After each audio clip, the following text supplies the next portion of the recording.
Guys, बरसात में पहला कदम, बसों में संघर्ष का सफर, लोकल ट्रेन में पहला ब्रेक, देव आनंद और मुंबई।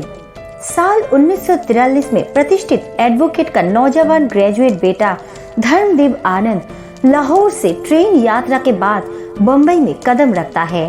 स्टेशन पर पहला कदम रखते ही उसे इस शहर से प्यार हो जाता है, जिसे पहली नजर का प्यार कहे तो कुछ गलत नहीं होगा। फिल्म अभिनेता बनने के अपने सपने का पीछा करते हुए आनंद, जिन्हें देव आनंद के नाम से जाना जाता है, मॉनसून के बीच में इस शहर में आए थे, जिसे वो कभी नहीं भूले।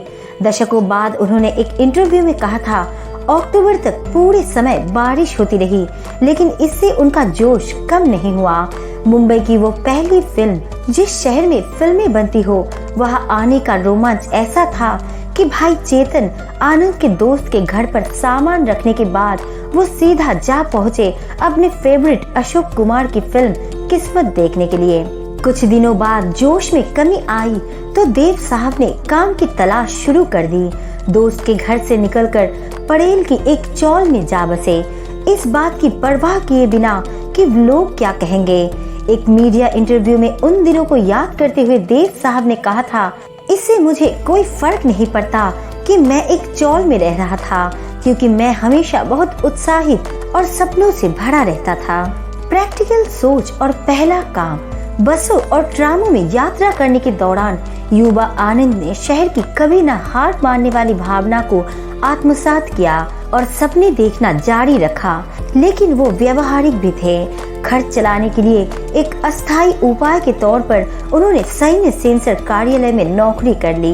बाद में उन्हें प्रभात स्टूडियो पूना में काम के बारे में पता चला।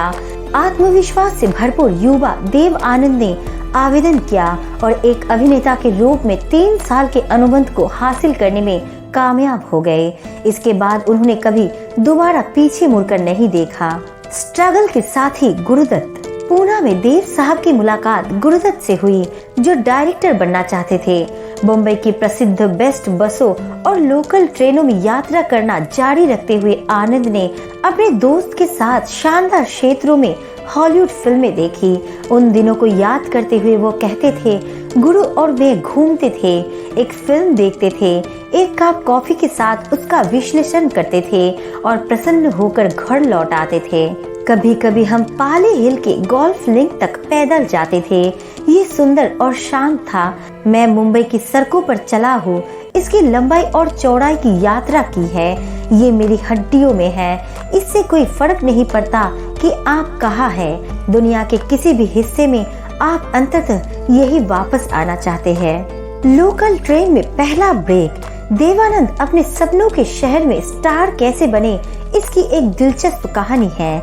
देवानंद साहब के शब्दों में, एक दिन मैं किसी स्थानीय रेलवे स्टेशन पर था, ट्रेन में चढ़ने वाला था कि तभी अंदर से किसी ने मुझे आवाज दी।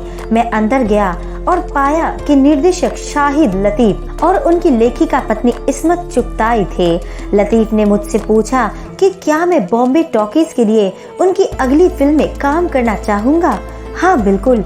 अगले दिन जोश से भरे हुए आनंद ने दूर के उपनगर मलाड के लिए एक ट्रेन पकड़ी और फिर बॉम्बे टॉकीज के लिए एक टांगा लिया, जहां उन्होंने जिद्दी सहित कुछ और हिट फिल्मों के बाद आनंद ने जुहू के बाहरी इलाके में एक भूखंड पर अपने लिए एक घर बनाया, जहां वो अंत तक रहे।